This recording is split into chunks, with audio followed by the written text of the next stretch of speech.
Only राष्ट्र no Maharashtra केंद्रात राहण्याचा तावडेंचा मानस असल्याचं दिसतंय।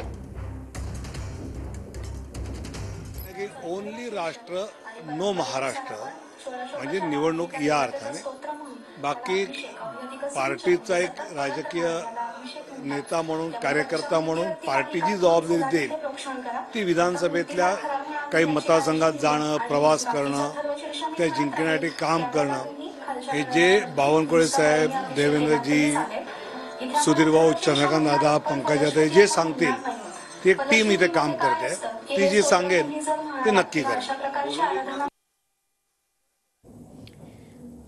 तर विनोद तावडे यांनी आपली भूमिका जाहीर केलेली आहे, आपला मानस जाहीर केलेला आहे। ओनली महाराष्ट्र नो महाराष्ट्र असं म्हणत त्यांनी पुढे हेही म्हटलेलं आहे की विधानसभा निवडणुकीत देवेंद्र फडणवीस, त्यासोबतच चंद्रकांत पाटील, पंकजाताई जे काम देतील ते मी करणार, बावनकुळे, पंकजाताई, फडणवीस जे सांगतील ते मी करणार असंही त्यांनी म्हटलेलं आहे। त्याच्यामुळे विनोद तावडे हे महाराष्ट्रात येणार, महाराष्ट्राच्या राजकारणात सक्रिय होणार या चर्चांना स्वतः विनोद तावडेंनीच पूर्ण विराम दिलेला आहे।